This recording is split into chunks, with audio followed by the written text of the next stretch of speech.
팔꿈치를 확 펴보세요.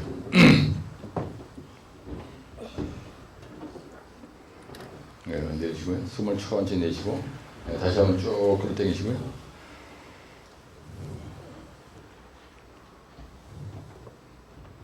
네, 내쉬고요.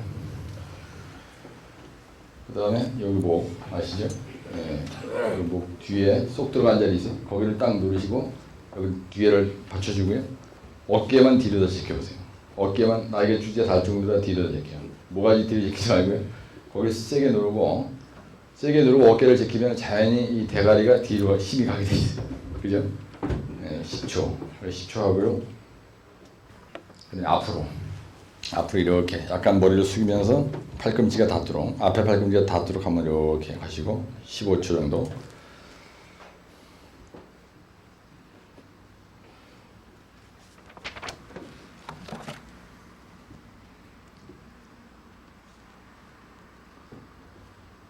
네, 그래서 다시 한번 뒤로다 제끼시고요. 여기 딱 세게 누르셔야죠. 거기를 세게 눌러도 괜찮거든요. 턱을 뒤에를 딱 받쳐주고요. 모가지를 뒤로 꺾으면 안 됩니다. 절대로 모가지 꺾으면 안 된대요. 15초.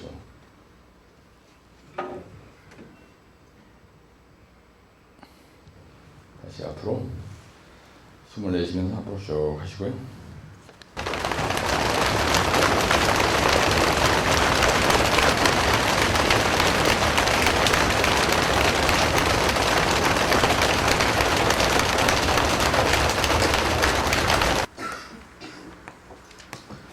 우리가 그 시방서에 보면요, 사용성 설계와 내구성 설계 이렇게 있어요. 내구성 설계 중 사용성 설계 중 이렇게 되는데, 우리가 사용성이라는 거는 거기 보면 대정 1번에 균처 진피라고 되어 있습니다. 네? 그래서 이거는요, 이 도로교 표준 시방서나 아니면은 철근 콘크리트 시방서상에 철근 콘크리트 시방서에 보면요, 사용성 설계 기준하고 내구성 설계 기준이 있습니다. 그래서 우리가 그 개요를 간단하게 써주고, 그다음 두 번째는요, 사용성 설계 시 검토 항목이 있어요. 그 다음에 세 번째는요, 내구성 설계 시 검토 항목이 있습니다.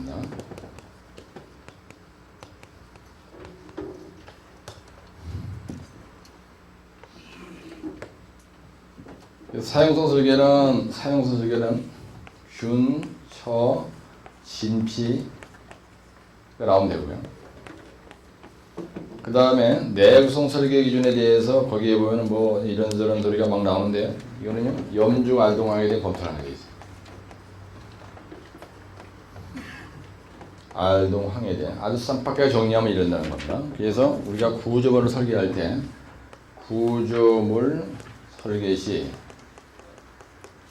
사용자가 불안을 느끼지 않도록, 불안을 느끼는 경우가 어떠냐면 균열, 그 다음에 처짐, 그 다음에 진동, 그 다음에 피로. 그래서 그 피로 검토가 있고요. 그 다음에 지진이 나는 경우에 이거에 대해서 검토를 합니다. 무슨 말이냐면 사용자가 내가 만약에 예를 들어서 영동대교가 이렇게 있습니다. 근데 여기서까지가 보통 60m거든요. 한강상의 수판이 60m입니다. 내가 차로 딱 지나가는데요, 데크소라보에 내려다보니까 균열이 나가지고 관통 균열이 나서 이면시 벌어져 있어. 예. 그 다음에 내가 여기 건물이 있는데요, 균열이 이면시 벌어져 있는 거야. 밖에 아마 보여. 그러면 사용자가 불안을 느낍니다. 사용자가 어떤 구조물을 사용을 할 때, 쓸 때 균열을 찾아보면 불안을 느껴요.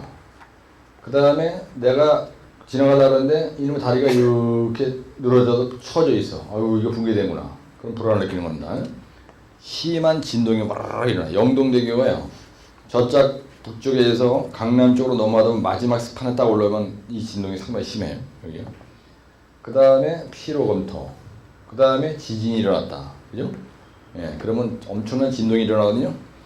그래서 우리가 사용성에 문제가 생깁니다. 이걸 딱 보면 무너지진 않았는데요. 사용성에 문제가 생겨요. 예, 사용성, 서비스 에비리티. 예, 백성들이 이 건물을 사용하는데 사용성에 불안감을 느끼는 게 균처진피라고요. 그래서 사용성 설계 검토할 때 이 균열이 일어나지 않게 하기 위해서 처집에 대한 검토를 하고 진동에 대한 검토를 하고 피로에 대한 검토를 하고 지진에 대한 검토를 한다는 거예요. 응? 그래서 균열에 대한 허용 균열폭은 0.02mm 이하라 되고 뭐 처짐은 최대 처짐은 384 이하 이분에 5W를 4승으로 해야 된다. 뭐 진동은 어느 정도 돼야 된다. 그죠? 이건 공물이니까 100만회의 피로 수명에 견뎌야 된다. 그죠? 지진은 몇 도, 지진 몇 도에 대해서 견뎌야 된다. 예, 지진에 대해서 몇 도까지 견뎌야 된다. 어떤 이런 거. 예, 진동은 또 뭐 75dB이다. 어떤 이런 걸 가지고 검토를 하잖아요. 그래서 균열에 대한 검토, 처짐에 대한 검토, 진동에 대한 검토, 피로에 대한 검토 이렇게 하는 거예요. 그래서 거기에 보면 균열에 대해서 어떻게 되느냐, 그러죠? 그래가지고 균열은요, 균열에 대한 검토는 우리가 어떻게 해요? 일반 구조물은 몇 mm까지는 문제가 없다고 그러죠? 응? 0.2mm입니까? 0.2mm? 예, 0.2mm가 허용 균열폭이죠. 예, 우리가 이거 허용, 그러니까 일반 구조물은 0.2mm까지는요, 구조적으로 괜찮다 이런 얘기입니다. 근데, 수밀 구조물이 있어요. 수영장 같은, 그리고 수조 구조물에서는 우리가 얼마로 계산하냐면요, 0.1mm까지는 저기다. 그런데 이 균열에 대한 검토를 얘기할 때, 거기 보면 TC라는 게 있어요. 이게 피복 두께거든요. 시방서에 써 있는 말입니다. 피복 두께에다가 거기 뭐라고 되냐면요, 건조한 환경 경우에는 0.006Tc다. 0.006Tc예요. 이거를 허용 균열폭으로 찾는다. 무슨 말이냐면 피복 두께가 5전이다 이겁니다. 그럼 여기다 0.006을 곱해요.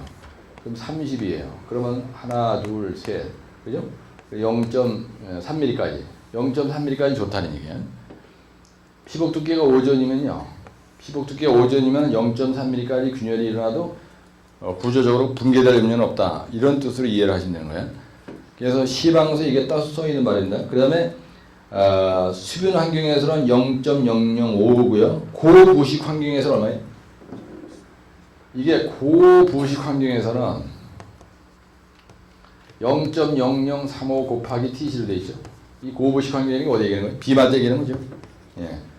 비말 때 이런 걸 얘기하는 겁니다. 비말 때 구하는요, 0.0035 곱하기 만약에 10전이다. 그러면 0.035mm니까 10전이면 그죠? 예. 미리로 따지니까 그렇지 않, 예, 0.03, 예, 5cm. 그게 50으로 해야 되겠죠, 그죠? 그리고 30이야죠. 5cm, 10mm니까 3300에서 하나, 둘, 셋, 0.3mm 맞죠? 예. 그래서 0.00035. 그러면 이거보다 2분의 1로 줄어들잖아요. 그럼 약 이게 10전이다 그러면 이게 100이니까 하나, 둘, 그 0.35. 그죠? 이런 식으로 하는 거예요. 그래서 비말 때 구한 피복 두께를 가지고 애들이 균열 검토한다는 거고. 이거 처짐은요, 최대 처짐이 얼마로 돼 있지? 그 책에 있죠? 384 이하 2분의 5W를 4승을 하는 겁니다. 이게. 예, 처짐이 이거 이상 일어나면 안 된다는 거야. 그래서 그 처짐에 대한 검토. 그래서 최대 처짐은 384 이하 2분의 5W를 4승. 이게 단위는 센티미터다 이런 말이죠. 예, 거기에 보면. 진동, 피로. 그죠? 이건 피로 수명을 검토하는 거예요. 피로 파괴와 그 다음에 피로 강도와 피로 한도와 피로 수명 이런 걸 검토한다. 이걸 뭐 구체적으로 설명하려고 하지 말고요. 그 다음에 요 내구성 설계시 검토 항목은 염분에 대해서, 그 다음에 중성화에 대해서, 그 다음에 알칼리 골재 반응에 대해서 반드시 우리가 검토를 하게 돼 있어요. 동해에 대해서. 그래서 이거 우리가 할 때 내구성 지수가 80 이상이 되게 해요. 그죠? 예. 황산염에 의한 침식에 대해서 이게 어떤 문제가 일어날 가능성이 있냐, 그죠? 예. 요거는 탄산가스의 침투에 대해서. 이게 염해는 염분의 침투에 대해서. 그래가지고 이거는 0.3kg per 루베 이하로 염분의 함유량이 CO2 가스, 그죠? 알카리 골재 반응, 알카리 골재 반응에 대한 가능성, 황산염에 대해서 SO3, 여기는 안유 4차 저마연, 안유 4차 저마연에 대해서 어떤 영향을 받느냐 이렇게 쓰는 거예요. 그럼 여기에서도요. 만약에 예를 들어서 이게 이것이는데 이런 건 사실 0.5페이지가 해결할 수 있는 겁니다. 균처 진피. 그래서 여기 개요에서는요, 구조물 설계 시 사용성과 내구성에 대해서 검토를 해야 된다. 이 말만 쓰고, 균처 진피와 염중 알동항만 튀어나오면 이건 답이 되는 거예요. 그 다음에 네 번째 결론.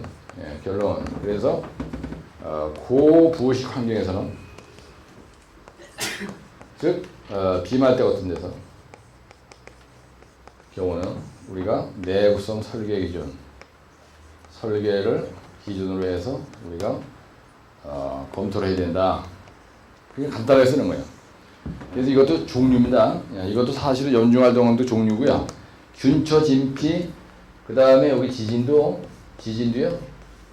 균처 진피진, 균처 진피 진. 이거는 염중알동항,